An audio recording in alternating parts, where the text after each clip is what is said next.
സാഹിത്യ നഗര പദവി കോഴിക്കോടിന് ലഭിച്ചതും കോഴിക്കോട് അന്താരാഷ്ട്ര ഭൂപടത്തിൽ തന്നെ ഇടം നേടിയതും ഈ കാലയളവിലാണ്. ഇന്നലെയാണ് കോഴിക്കോട്ടെ ബീച്ചിൽ, വിഖ്യാതമായ ബീച്ചിൽ വെൻഡിങ് മാർക്കറ്റ് കം ഫുഡ് സ്ട്രീറ്റിന്റെ ഉദ്ഘാടനം ആയിരക്കണക്കിന് ആളുകളുടെ സാന്നിധ്യത്തിൽ നടത്തിയത്.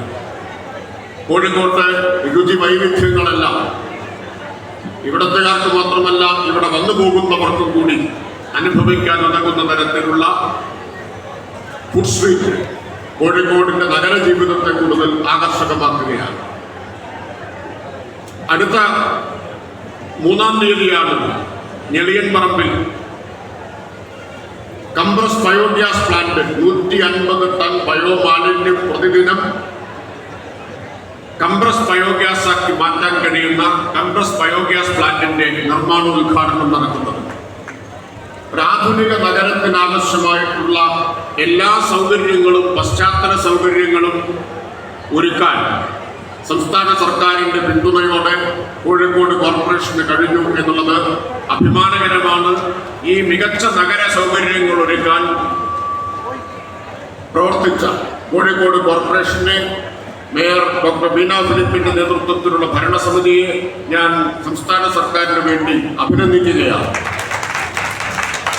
കഴിഞ്ഞ 5 കൊല്ലം കൊണ്ട് സംസ്ഥാന സർക്കാർ തദ്ദേശ സ്ഥാപനങ്ങളുടെ നേതൃത്വത്തിലുള്ള വികസന പ്രവർത്തനം, ആ പ്രവർത്തനങ്ങളെ സഹായിക്കാൻ വേണ്ടി വലിയ പിന്തുണയാണ് നൽകിയിട്ടുള്ളത് എന്നുകൂടി ഇവിടെ രേഖപ്പെടുത്താൻ ആഗ്രഹിക്കുകയാണ്. കഴിഞ്ഞ 5 വർഷം ഗവൺമെന്റ് കേരളത്തിലെ തദ്ദേശ സ്ഥാപനങ്ങൾക്ക് കൊടുത്ത തുക 70,000 കോടി രൂപയാണ്.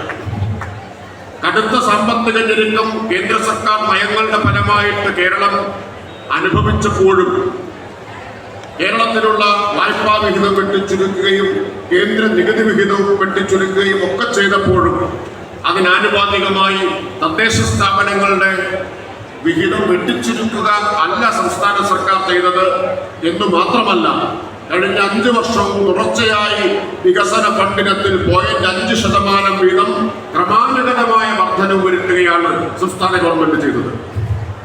ധനകാര്യ കമ്മീഷന്റെ ശുപാർശ പ്രകാരം 0.5% ഓരോ വർഷവും ഈ 5 വർഷം തദ്ദേശ സ്ഥാപനങ്ങൾക്ക് വർദ്ധിപ്പിച്ചു കൊടുത്തിട്ടുണ്ട്. 70,000 കോടിയിൽ 41,000 കോടി